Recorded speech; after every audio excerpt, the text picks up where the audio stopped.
What's going on, Classic Buffalo family? It's RY to the AN, mostly pronounced Ryan.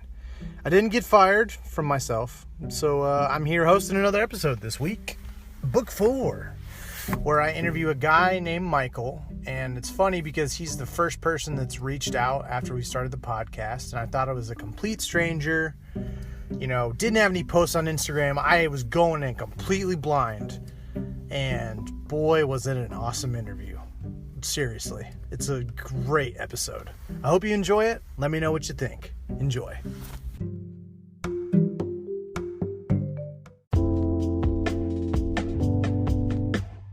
Hey, Ryan, how are you?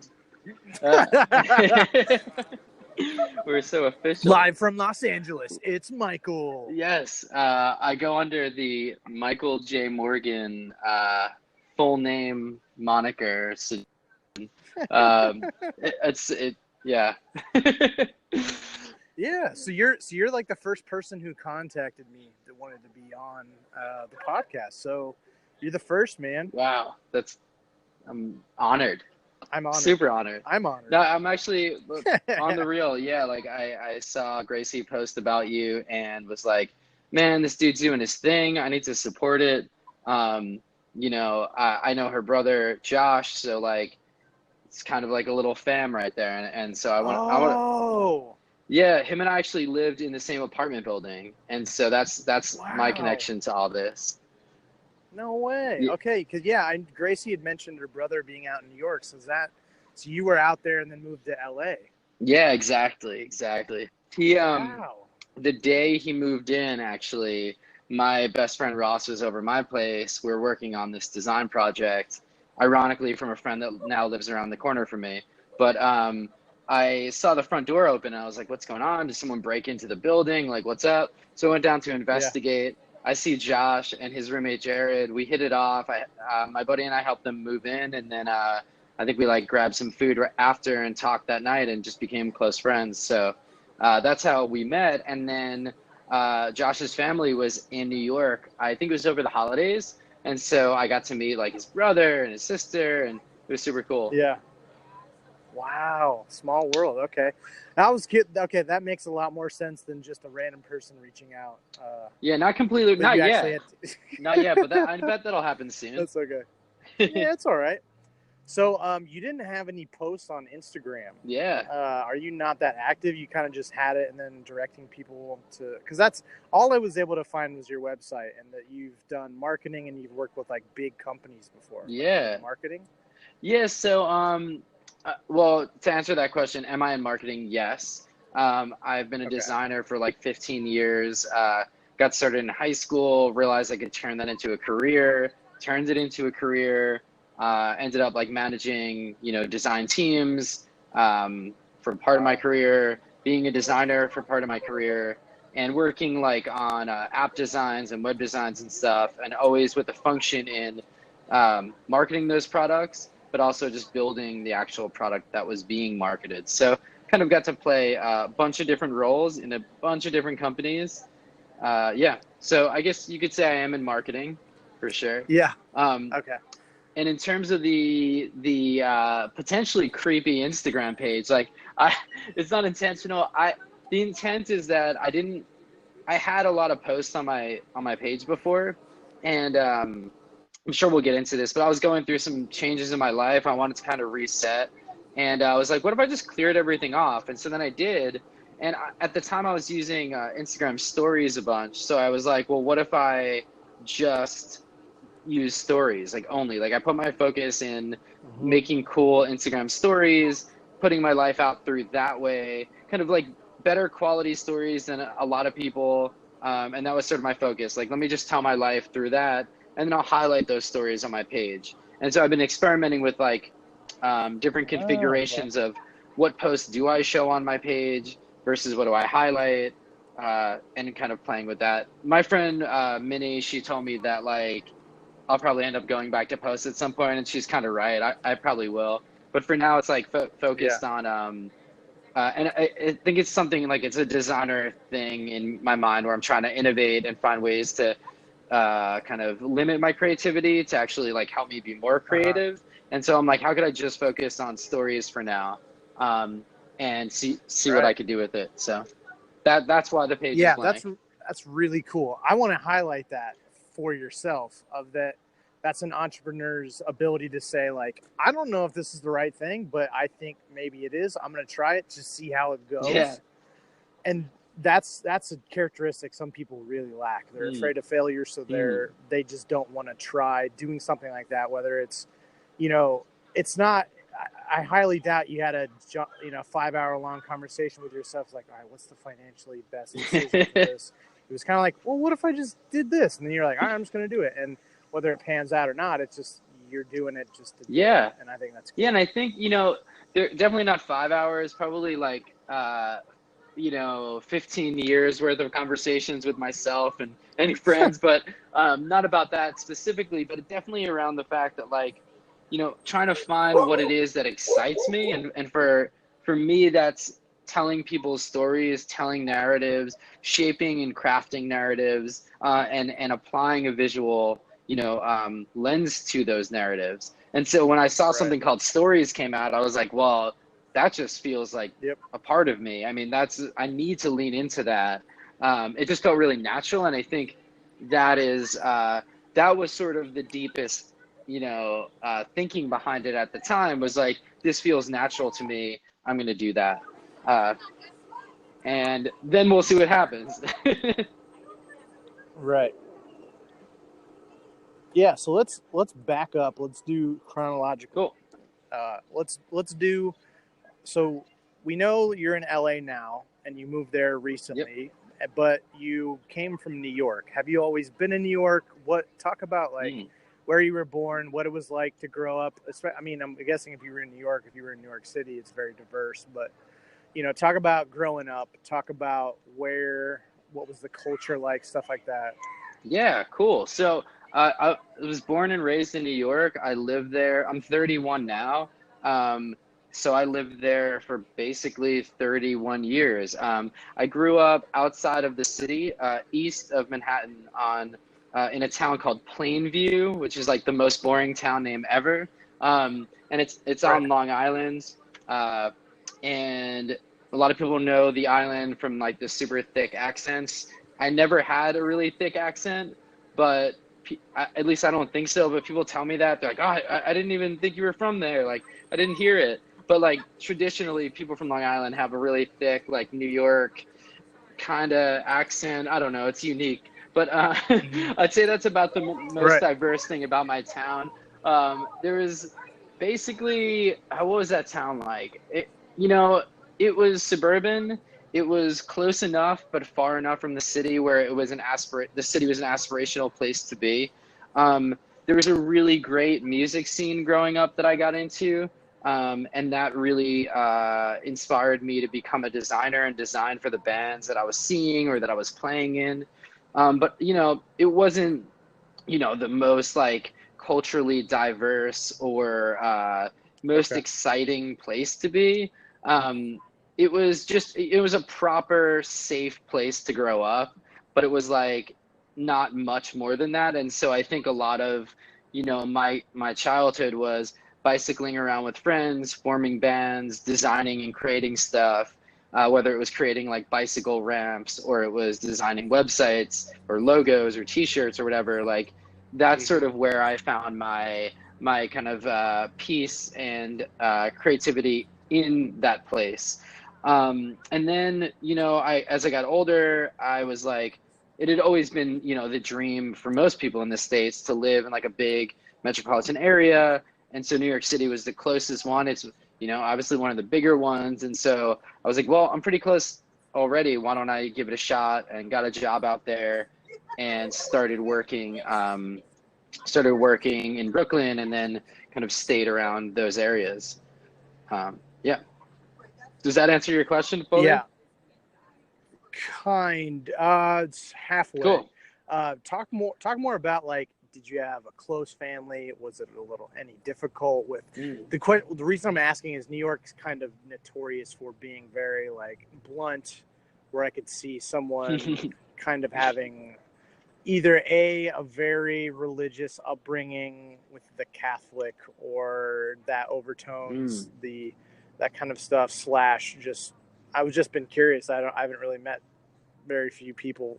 The few people I've known from New York have been pretty matter of fact, if you get my Yeah. drift. And I'm curious if that, did you have a big family? Did you have a small family, like only child and having to deal with that? Or like kind of talk about the family dynamic a little bit. Cool. Yeah, now we're getting into it. All right. Uh, family dynamic. So my mom is Greek and Italian. My dad is Ah, German and Russian. So it was it's very common out where I lived to have like these like Jewish Italian hybrids. So I was one of those hybrids. I'm kind of in love with my, ancestral background because I think it pulls from a lot of like creative places. mm-hmm. But culturally, especially Italians can be quite loud and blunt and brash and all that. So my mom definitely had a sampling of that that she brought into it, and I think the town definitely had that. There was like, being around New York, yeah, it's definitely a very blunt place. People can be kind of arrogant or rude, a lot of road rage and stuff like that. But I Right. don't know, man. It was never. I mean, it's why one of the reasons I moved. I kind of didn't really see myself in that environment. I didn't see myself thriving in that environment. I was like, it's one of those places where it's like you're either like part of this or you're not, And I think people would even Yep. say that to you, And I was like, I never really felt part of that energy. I think there was a lot of cool energy out there, a lot of creativity, and a lot of hustle, and I loved that. But there was like an arrogance and aggression that I definitely wasn't a part of, that sort of energy. But it was there for sure. Mm. Not so much where I grew up. It was more just like people that wanted to be like perceived as super wealthy, but they were only like upper middle class wealthy. But they were like trying to be like, yeah, I'm like a billionaire type. There's a lot of that. It was just like a lot of flexing, I guess you could say, with people's money. Yeah. But yeah, I was like, the island wasn't for me. I was like, let me try out the city. That was just like super intense. So I was like, maybe not. I gotta try a different speed. um, How long were you in the city? I was there for about, I think it's like 7 years, 6, 7 years or something like Wow. that. But I also didn't say I'm not an only child. Shout out to my sister Lauren. I'm sure she'll listen, smile. Uh, so yeah, she's my older sister by a little bit over a year, so we're pretty close in age. Mm. Yeah, she was actually the one who kind of got me into design. Actually, she had it was like an HP Presario or some computer, I don't know, and she had like Photoshop on and paint on it, and I remember kind of like playing around in those tools and being like, whoa, this is like insane. I could do anything in here. Yeah. Yeah. Yeah. So, how else? We'll talk about her for a second. What's one of the things that maybe she's not aware of that she's impacted you? I mean, obviously the graphic design's been kind of an inspiration, but is there something else like, oh man, the way that she treats other people, her intellect is very underrated. Something that she's taught you, something that you've noticed about her that she could really Mm. get props for. Yeah, I think, and this probably will sound weird at first, so let me clarify, but I think she has like a healthy detachment to situations that like I would probably like stress out and freak out about. Or not probably, I would stress out and freak out about, and she'd just be like, yeah, whatever, like on to the next thing, like I'll get it done and that's that, and not overthink it or, underthink it even. Just like have a good vantage point and detachment from certain things that stress me out. And so that's Right. definitely inspiring to me. And, she, there's so many things. I mean, she cares so deeply about the family, and she's like always super thoughtful with like gifts and what gifts to give people. And so I've always been like, think there's this like low key competition between like gift giving around the holidays, like who's more thoughtful. And so I think like, yeah, definitely. I took a lot away from her, she's the older sister. So I always looking up, seeing what she was up to. And she, helped. I mean, she even moved out here. I'd always wanted to live in LA. She moved out before I did. And seeing that, I was like, it's not so bad, not so hard. Like, just do it. And that's sort of her advice and her perspective, and that definitely helped a lot. It's really good. So when you talked about the culture of flexing, and when you talked about kind of, I really resonated when you were talking about like you're either a part of it or not, and it's kind of pretty in your face about Mm. that. Not necessarily, but just the undertones of like you really either fit in or you don't. Did you ever find it kind of like difficult where you're like, I want approval, I'm just going to change the way I act or what I say, Mm. or like, did you ever have to go through that where you just kind of, did you just push through it and just like, I'm not compromising who I am? Did you have to battle that at all? Yeah, I mean, yes, definitely. I'm a sensitive being. Like, I am an artist, I create, I write music. I have a vulnerable side for sure. And being in New York with that energy was like, if anything, it felt like it was like blowing out my flame quite often, where I need to like go back home and just reset and, like be like, all right, everything's okay. Um, Basically tell yourself this is fine, this job is fine, this friend group is fine, this apartment's fine, this city is fine, or whatever. Keep telling yourself that to the point that that becomes a new personality and new Right. behavioral, defense mechanism you take on that becomes part of your personality. And I think that to me, it wasn't that I changed for the city, but the city did affect me and change me and made me a person that was doing that maybe definitely too often and more than when I took a step back and assessed it was like, yeah, I'm not cool with that. I don't want to be that person. If I'm not happy somewhere or doing something, there's levels, degrees of what you'll tolerate, but if at your core you're not in love with it and you have the opportunity to try something new, then I should honor that and take that. Mm. So was that kind of your move to LA in a nutshell, would you say? Mm. I would say ultimately yes. There's a nuance to it actually, which is quite interesting in this whole story. Is that I was working at a great job. I had been promoted to a managerial position. I was overseeing a team of two different designers and working very closely with other team members. So I had like a pretty wide responsibility of people and projects. And it was going well, but I started noticing my health was declining, and I have a disease called Crohn's disease, which is a gastrointestinal disease. It's basically where your intestines become very inflamed, and it can cause the intestines to kind of like close in certain areas and narrow in certain areas. So I've had it for a while. I knew that. I was on, a different diet, kind of regulating that. But ultimately, I think, a lot to do with the stress of the role, the hours I was putting in, and then just the progress of the disease. I'd had it since I was very young, early or like kind of towards the end of high school.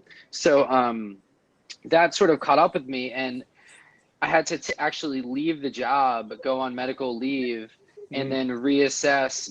During that time, I had a lot of time to myself to say, what do I do? Do I even want to go back? If I do go back, do I want to go back in the same role? If I don't, what do I do?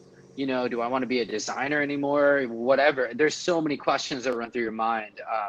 But I knew that part of this would be me changing up my environment because I knew that wasn't conducive to me healing on a spiritual level and a physical level. And so I needed to do that for myself as well. And so eventually, I cut ties with the company and then relocated. Mm. Wow. That's Yeah, yeah, there is a little nuance to it. a little nuance.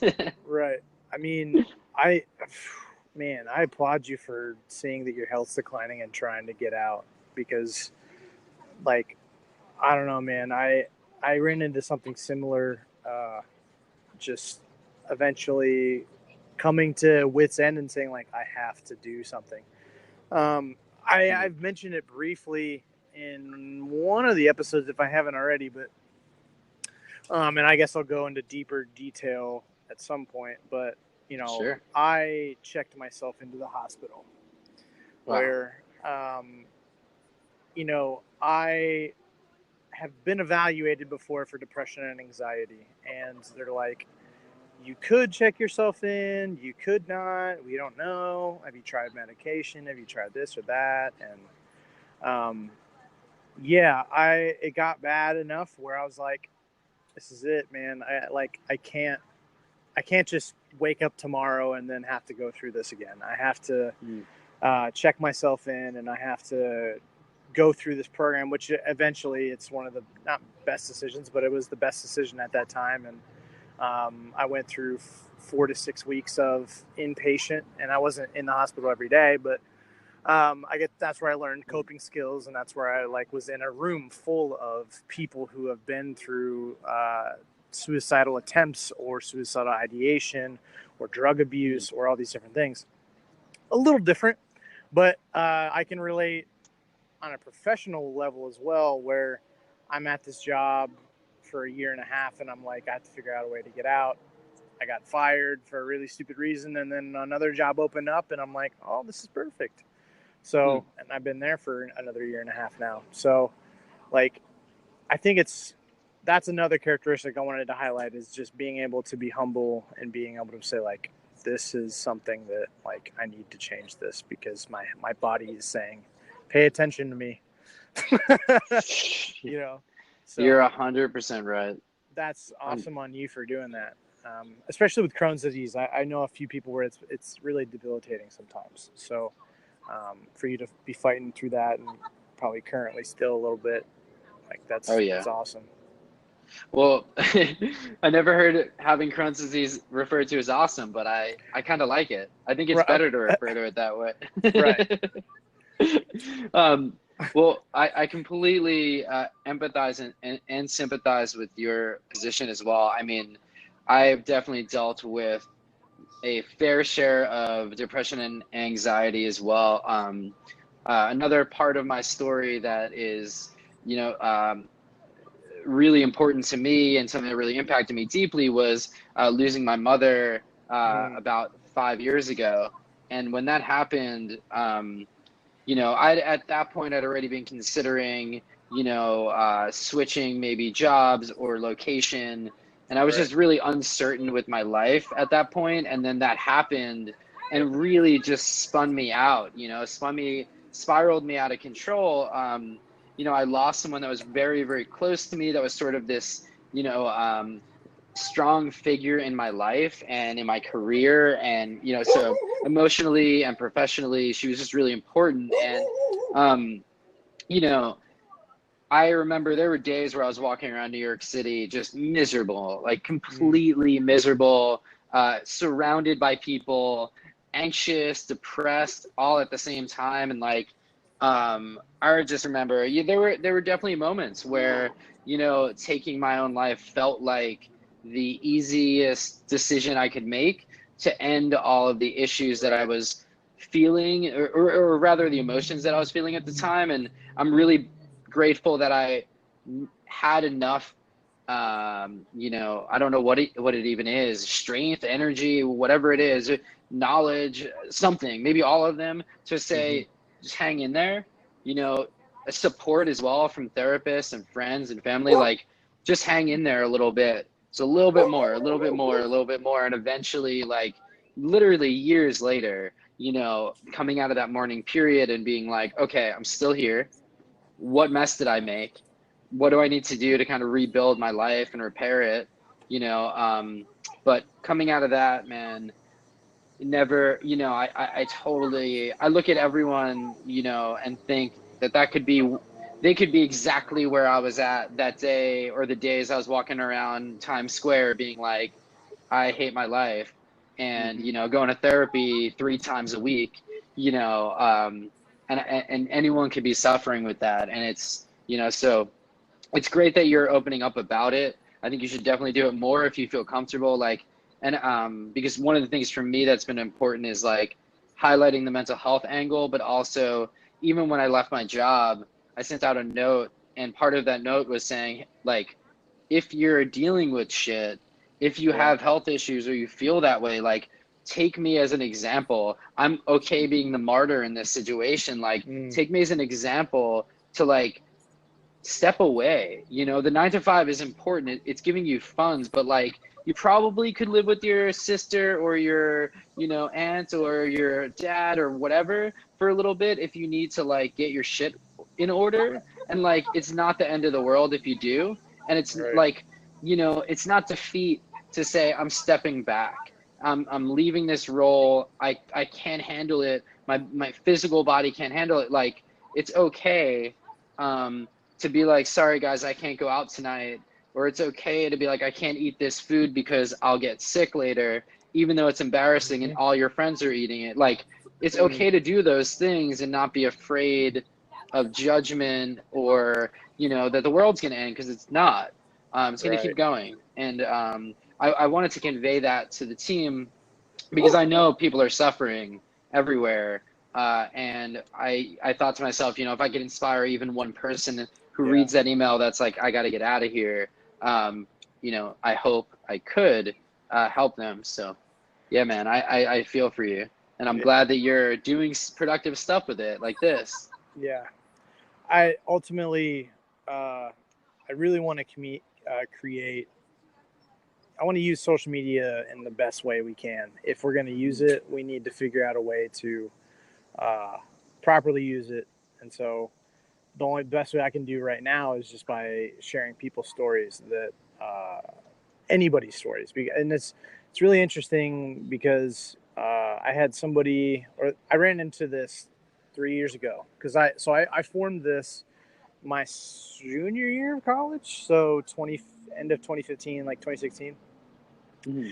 And it was just sharing people's stories on my college campuses. And at the college campuses, the goal was to like have these group meetings where you just went around in a circle and shared what's going on, even your story. And then we had positive feedback, which what was so nuts is that is the exact same thing that happened when I went to the hospital. And I was like, oh my God, it's the exact same thing. And it was helpful because it's like, everyone's like, I'm a 5 right now, or I'm a 4.5 on the scale. I'm feeling nervous.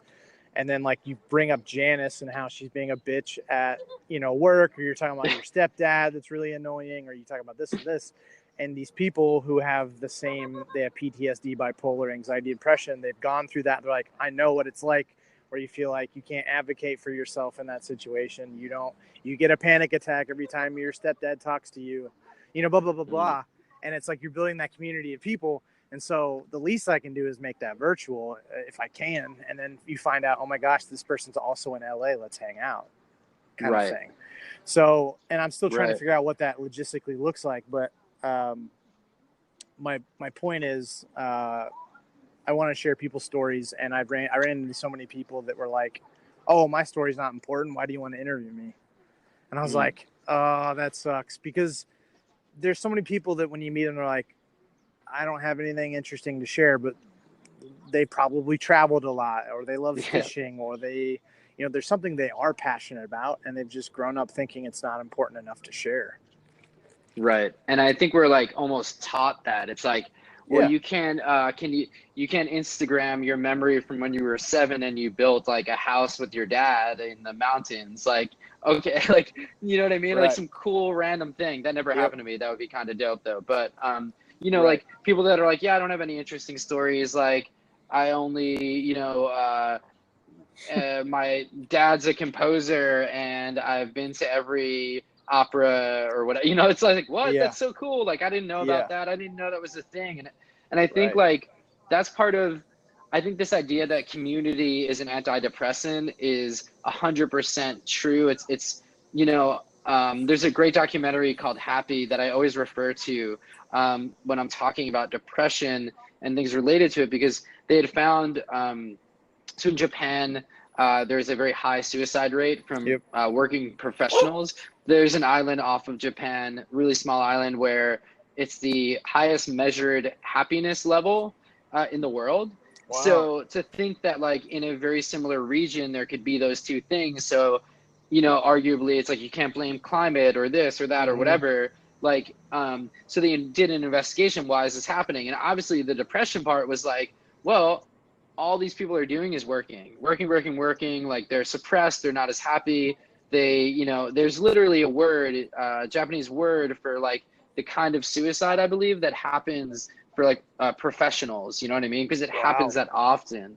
And like, you know, that's epidemic level. And then you have people in an island nearby that are so happy measurably, and even if it's self-reported, whatever, like what they found was these people are exercising regularly, they're eating with their families daily, they're sharing their stories of the day and of their histories and of, you know, memories and jokes together regularly. And, you know, the scientists that were doing this research like really attributed that to their decreased levels of depression. And I mean, I 100% see that. You know, I, having dealt with, you know, the situation with my mom passing away or my illness, or even like the trepidation of moving across country, like the way that when I point to any of those memories in my head, I know the memories where in those moments at my saddest, when I was happiest, whereas when, you know, my 3 best friends showed up at my house when they found out my mom passed away, like hours after, you know, or like when I was moving and I had these going away dinners with my friends and it was just all cooking together. Josh was actually there. Shout out to Josh. So, you know, like cooking together and drinking together and laughing together, you know, or, you know, moving across country and calling my sister and talking to my friend John and having their support, you know, people helping other people, that ideally is what social media could do. It's not doing that right now. It's really just like, I liked your post. And there's days where I'll like posts with the thought that I want to send love out to that person, but it's never conveyed that way. It's just a metric on an app. But like, you know, to give people shout outs on your stories, to DM people and say like, hey man, just wanted to check in, miss you, hope all is well, things like that. Even those small, like, hey, I'm still here for you as a person, and I see you and I acknowledge you, and like, not to validate the bullshit that you're putting out, not to validate your bikini photo, but I would if you did post one. But like, it's more about, you know, validating the fact that, you know, your relationship is important and that relationship is strong. And I think, you know, you're right, social media can do a much better job. And I think it's really up to the people that use it to develop means of sharing those positive stories or sad stories across this platform, because that will allow people to be like, I'm not alone. Even if like I am alone in my apartment and I'm sad and depressed and I hear this other story of a kid who has Crohn's, who's still living and everything's okay, you know, my life's not perfect by any means, but I'm still here, you know? And so like hearing that, you know, stories like that, or hearing about things that people have done that you've dreamed of doing and making them feel more accessible is really awesome, dude. And I completely commend you for wanting to set up a platform that does that. Yeah, thank you, man. Gosh, it's nice to hear, man. It's I've been so scared to go after it, like because I quit it in my senior year of college because I had no way to monetize it and I had to get a job. And every single day it's like just gnawing at the back of my mind that I'm not doing it, and there's judgment that like, dude, I felt like I had to get better to just so I could do this. And that's when I knew I was in a bad place, because I was like, it was the works-based part of me, like, come on, Ryan, let's go. Like, you need to get it together. Like telling the broken, vulnerable Ryan that like, you need to figure your shit out so we can do this. And it was like it's harmful. It's like saying like, I don't care. You need to go away so that I can make this business. You know, you need to hurry up and get better. And so it was kind of a good thing that I was away from it, and I'm still dealing with it. And I'm kind of worried that eventually my emotional energy will run out again. But so I'm trying to like watch that, because to be such a support for people while I'm still working on my mental health. But that's why like every time I do an episode, it's like, all right, I did it again. Like I'm taking another step of like a healthy step kind of, or something like that. That's good for me to just keep going, because I know it's a good thing. And like you said earlier about like, even if one person hears it, you know, like, because Gracie, she showed me a screenshot of somebody who was like, oh my gosh, I love this guy. Shout out to that lady, or whatever. But, like, that's cool. That just even if there's one person, but yeah, I mean, I have a couple questions and stuff on like what your thoughts are on just the state of mental health and the state of, you know, the two things that I want in interviewing people is if, and it's, you don't have to have a direct, you know, like you don't have to have direct experience with anxiety, depression, but when things have gone wrong, what are some things that other people did for you where you look back and you're like, oh, that's actually a really good thing, like that that people who are like, let's say since we both kind of have struggled with our family, our friends who have to interact with us, what are things that they could do that you've noticed have helped you? Like, oh, when they reached out and they just wanted to hang out with me, or like they bought my dinner, or they did XYZ, that really meant something to me, even though it was really small. Yeah. You know, wow, what are some examples, or just one thing that's something who people who have to deal with us, or deal with is probably the wrong word, but interacts with us? Yeah. Well, okay, a few things. So interacting with us, I mean, I think the rates of depression are skyrocketing. So I think us is becoming all of us and not some. And I don't know if it's always been that way, though, you know, I think a lot of times, a lot of emotions were masked. Previous generations weren't really out and discussing their issues of anxiety or depression. I do think it's increased. I think the food supply chain has impacted that as well. I think there's, you know, probably tons of factors, not just food, trust me, but like tons of factors that have gone into this destabilization of, you know, the really the brain and moods and the things that affect the, you know, both of those things. So I don't, either way, I think us is not a minority anymore. I think it's becoming a majority of people. And so I think it's good advice for, I'll say, what's good advice for humanity dealing with other people that exist. And I think, I think, to quote my friend Spider, his nickname is Spider, but that's what he would like to be known as. So I will only refer to him as Spider here. Shout out to Spider. I think this idea of coming through is super important. You need to come through for your friends, your colleagues, your family, the work that you're excited about. I think showing up and being there for people, and genuinely being there to hear where they're coming from and let them vent or cry, and setting up a safe enough space for that. Can you hear me? I think you broke up a little bit. Yeah. You mentioned Spider, and then just start from there. Okay, cool. So I don't know where I was, but shout out to Spider. Yeah, this idea of coming through, right? Yep. Coming through for your friends, your family, your job, your passions, like coming through for yourself, but also coming through for others. And so if you're dealing with depression, like I said, I think community is an antidepressant. And so seeking out that one friend that you could see, pushing yourself to say, you know, let me just try to meet another person. Let me just try a little harder to, like, maybe, you know, speak about something, you know, and start a conversation and learn about them, you know, and help yourself by learning about them and kind of stepping out of your own mind for a second. But for people that have people that are close to them that are dealing with it, you know, getting a phone call, hearing that this person cares about you, that the person's there for you, acknowledging, you know, positive things about yourself, or having them acknowledge positive things about yourself. I think that's really helpful, because a lot of times I get stuck in this, you know, this mind trap of, you know, being super critical of myself and putting myself down so often, and then you're not hearing it from the outside, so you kind of think it's real, and then you're living in this sort of depressed reality. And so, you know, as friends, as family, I think it's important to express gratitude for the things that the people you care about are doing.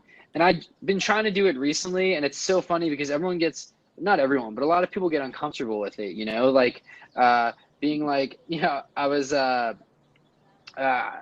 just on a trip with a buddy of mine. Shout out to Brandon. So many shout outs. We need to like tag him in the comments or something.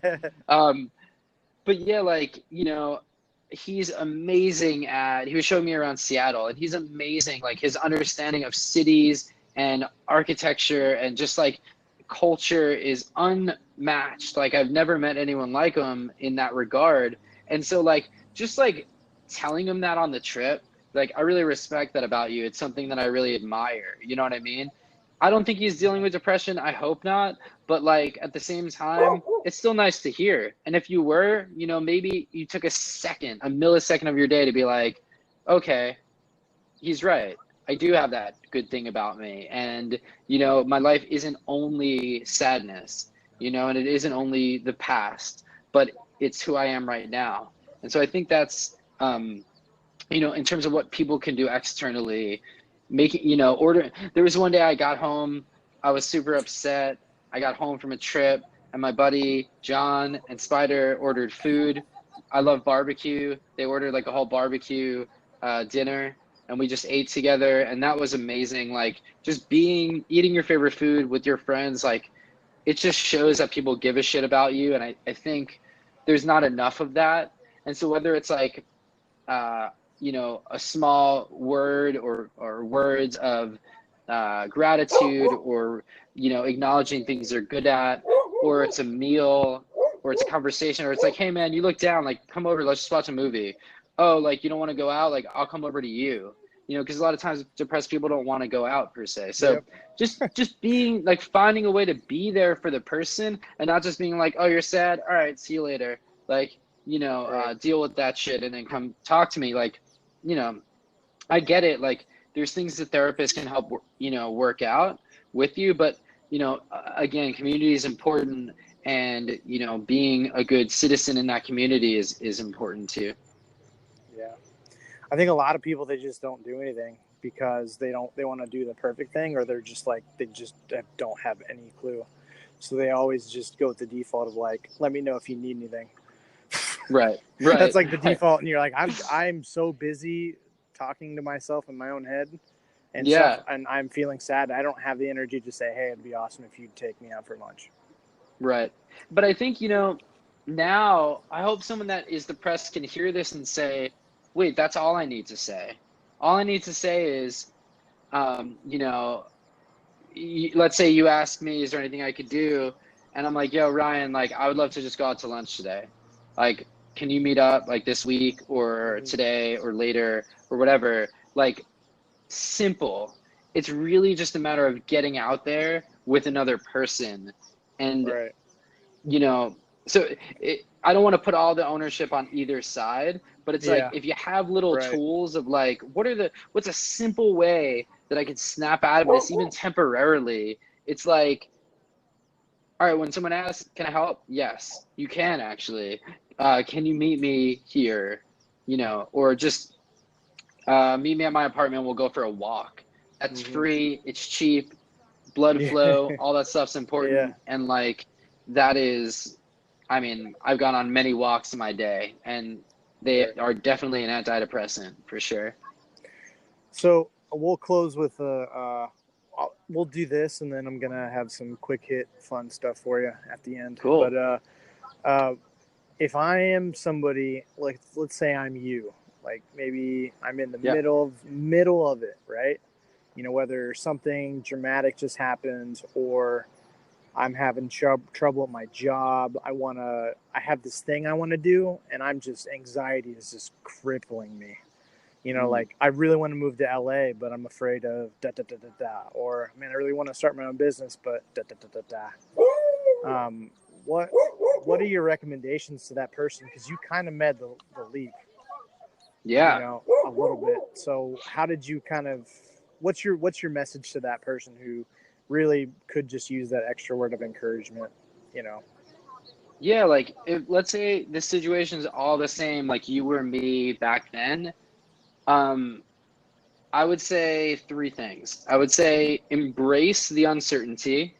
I would say try to find as much structure as you can during this time if that helps you find peace. And then the last thing I would say is look back at what you've done. You know, I think when people are depressed, they look back on what they've done, right? But they look back in a way that's like sad, and they kind of want to be there, and it's a mix of nostalgia, and it's a mix Mm-hmm. of like, I'm not this person anymore, whatever.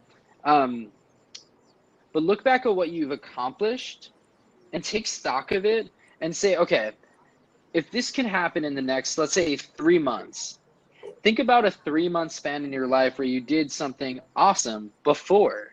And whether that was just like, yeah, like there was like a time where I didn't go to the gym, and then I remember thinking that, and 3 months later I was there and I was feeling much better, and now I go all the time. Like, look back at what you've done and remind yourself that you're capable of accomplishing things, and that the anxiety is just fire. And by just, I don't mean take this lightly, but it's firing of like synapses in your brain, chemicals in your body, but it's not the actual moment in front of you. It's not the actual situation in front of you. It's how you're perceiving that situation. So look back to situations in the past when maybe like your head was in a better place and you accomplished some awesome thing, anything. And by awesome, I literally mean like you drew a cool picture. It doesn't need to be that you like, swam all the way across the ocean. Like, but just look back and remind yourself, like, I am capable of doing things that I set my mind to. And I'm not going to only let my fear decide this situation when my heart and my soul and whatever it is that powers our bodies is saying that I should be doing this other thing. Like, I'm not going to ignore it just because whatever fear is happening in my body is making me decide that's the right move. And I think that is a long process of kind of learning. It was a long process of learning that, and being able to tell myself that. But I think those three things. So looking back on what you've done, finding structure. If you're like someone who needs some sort of structure, maybe it's like, all right, if you're taking a big move, like what are all the things you need to know?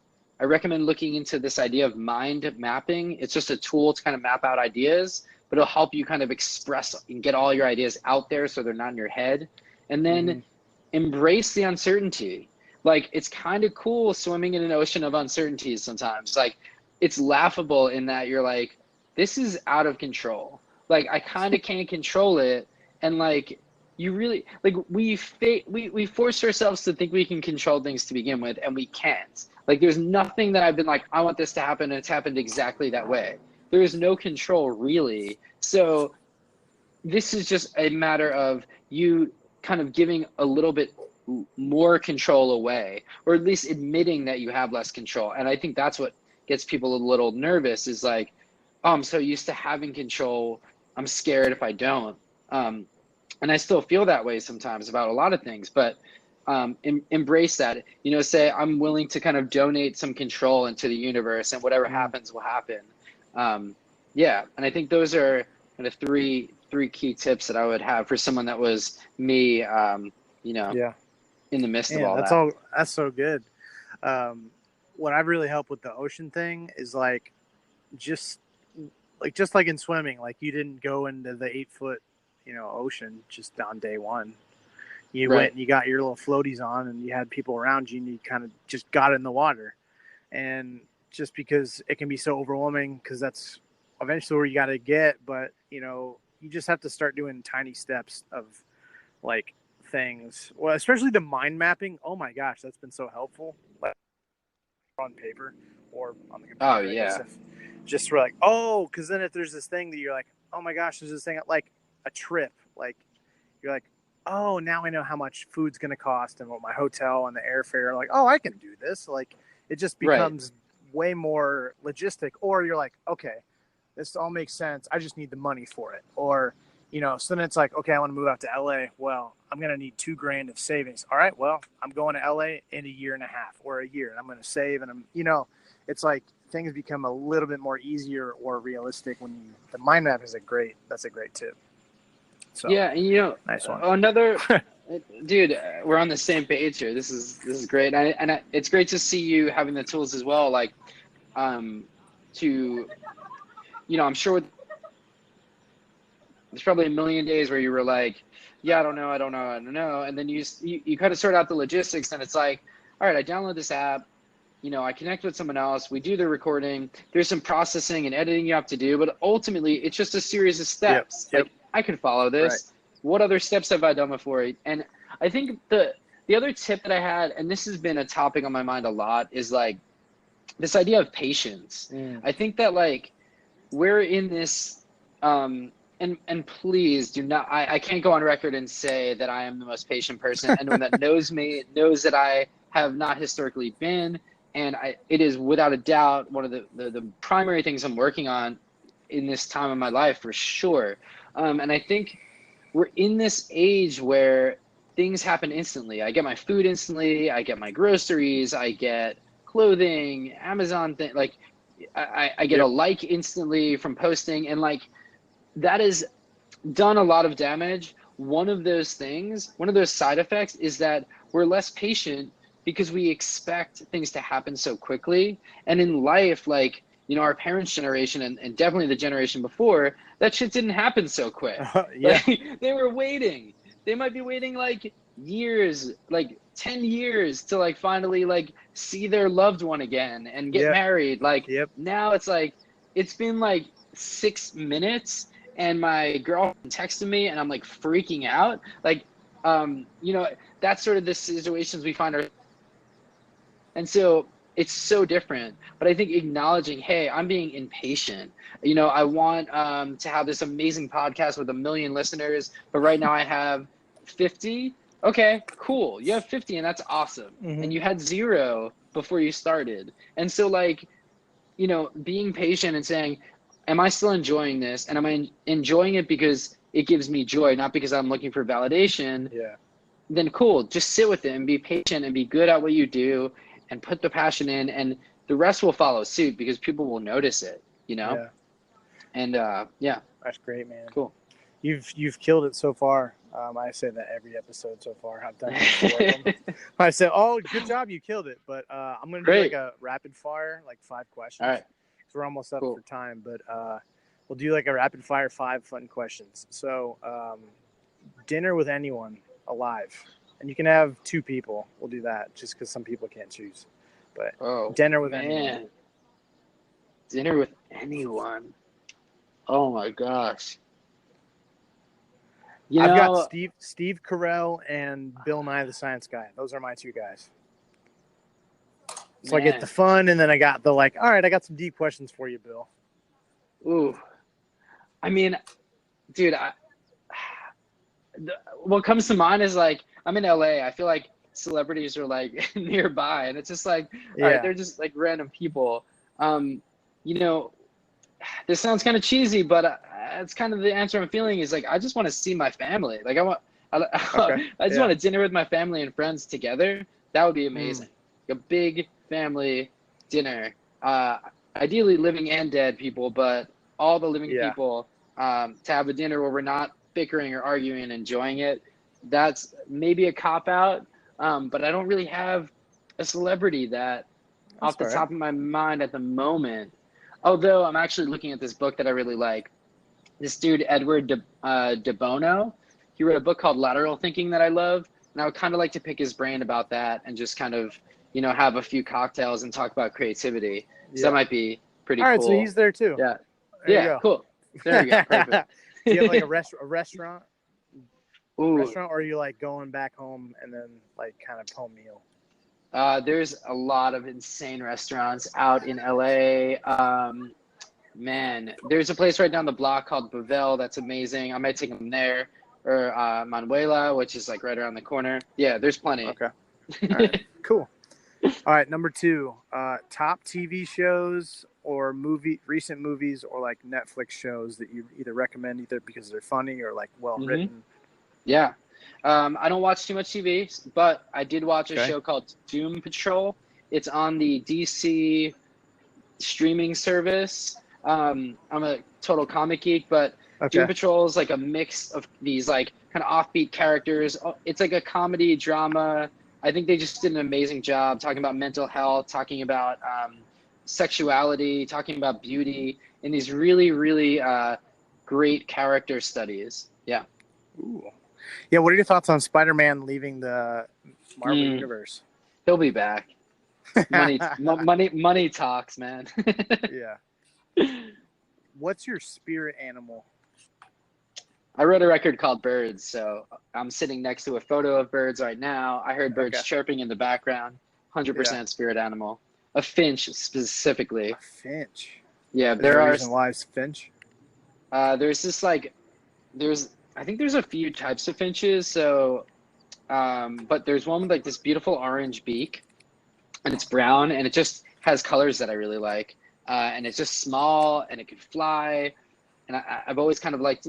I've always found myself taking this aerial view of situations, and so I'd always resonated with me. Birds have always resonated with me. That's awesome. So this is the last one. What is a motto or a quote or advice that you were given? Something kind of just to end on. You're like Gracie. What she said was, drop the club or drop the axe, something like that. Like drop the club and pick up the feather, because like you keep beating yourself up and you're using the club and you use the feather.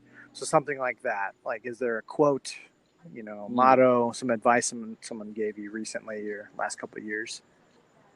Well, I did quote this earlier, but Spider always says, "Come through," and I think it's really important to come through for yourself and for your team and your family and your friends. I think it's so important. It's so simple. I mean, 2 words, like, yep, it's powerful. Yeah.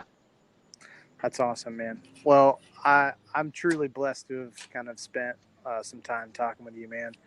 Especially just kind of going in cold, because I just thought you were a random person, but now that I know you knew Gracie and stuff, that's kind of, I should have had, I knew you were going to be a great person then once you said that, because Gracie's awesome. So if you're even somewhat in the same circle, you're great. So, and we talked, and I know that for sure now. And, we'll have to do like a follow-up or something like that. I don't know when, but we definitely would. And we'll stay in contact, because I think I need some graphic design work.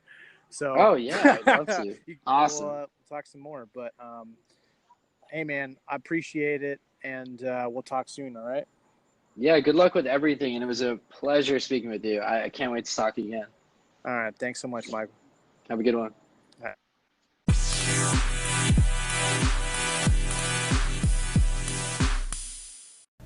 Hey everybody, this is Ryan from the Classic Buffalo Podcast. Wanted to take a second to talk about Anchor, how I'm actually making this podcast happen. Super happy that I'm partnering with them.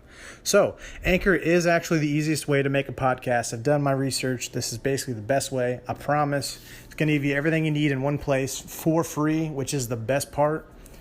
It's going to have tools, so you don't really need a fancy schmancy recording guy.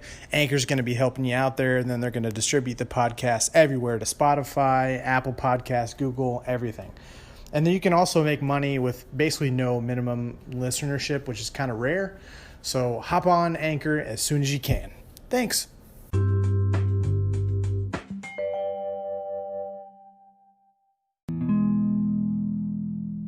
And we're back at the crib.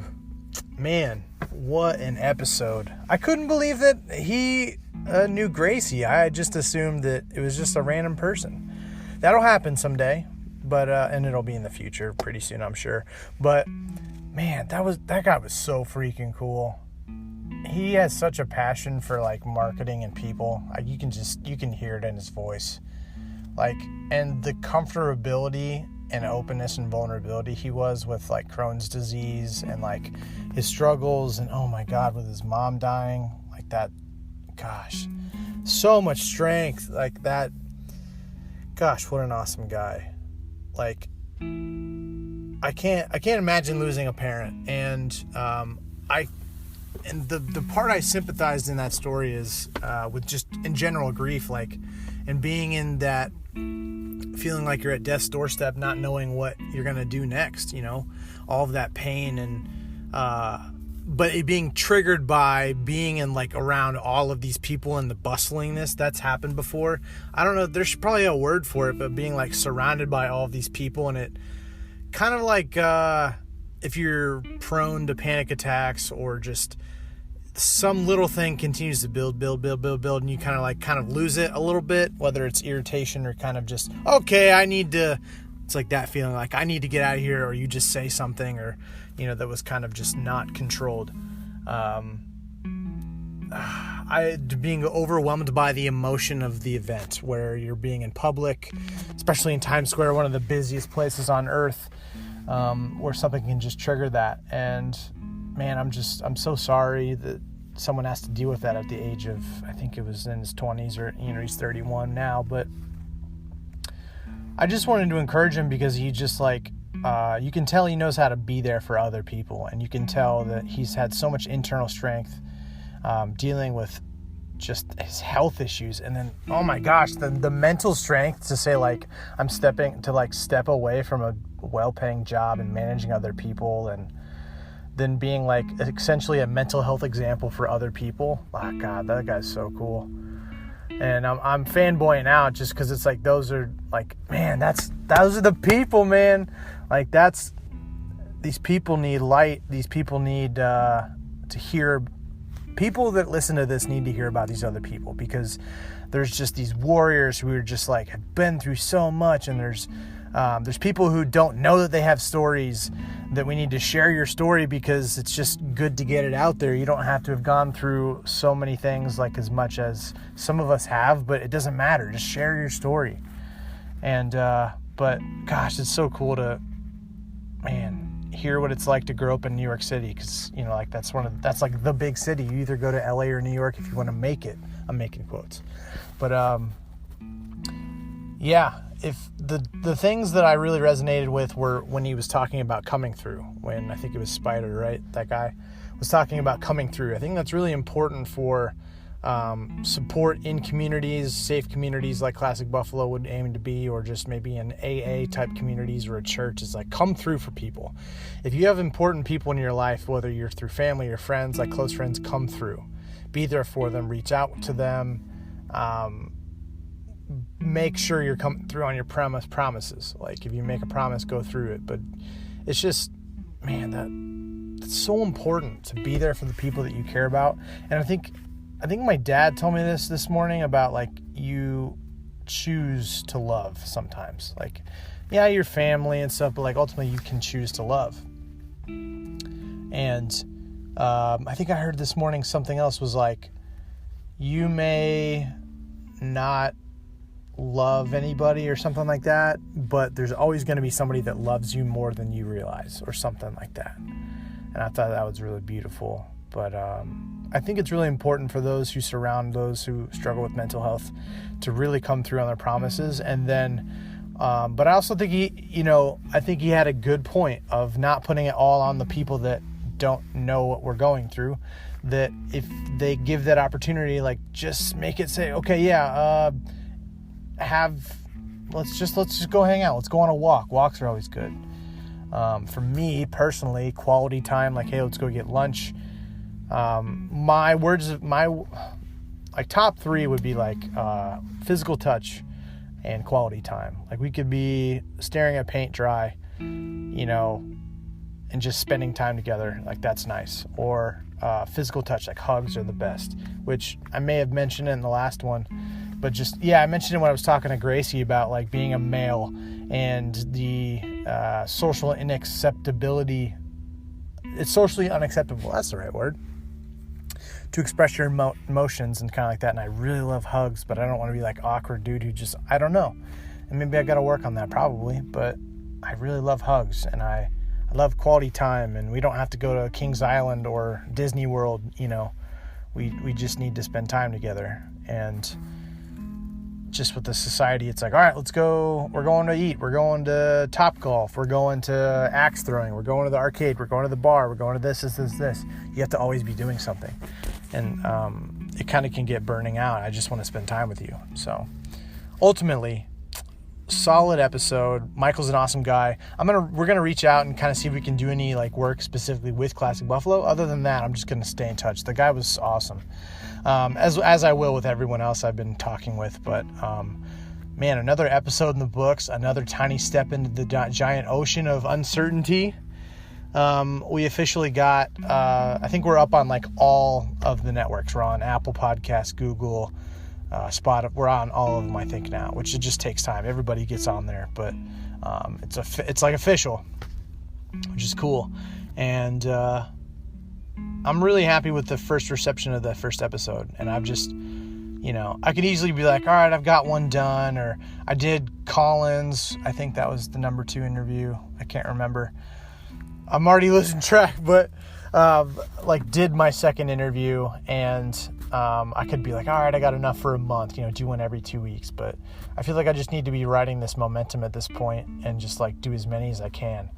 Just getting practice, talking with other people, and just do as much as I can and just go and go and go and go and go. And yeah, it's good. It's really good. So, and again, it's like I don't have to monetize this. I really don't have to. It's because it's fun, and I'm actually starting to get a little bit emotional boost when I do these, and knowing like, oh man, I've got another episode coming up. Sweet, So, thanks so much for listening, guys, this week. If you'd like to share your story, please reach out to me, either on Instagram, at Classic Buffalo. It doesn't have to be anything important. It could just be love cats. Let's talk about cats for a half hour. Let's do it. Challenge me. I don't know a lot about cats, but, I'll try my best to listen and stuff. If you're passionate about it, if you have something to talk, let's hear it. So, have a good week. I'm glad you're alive. Blah.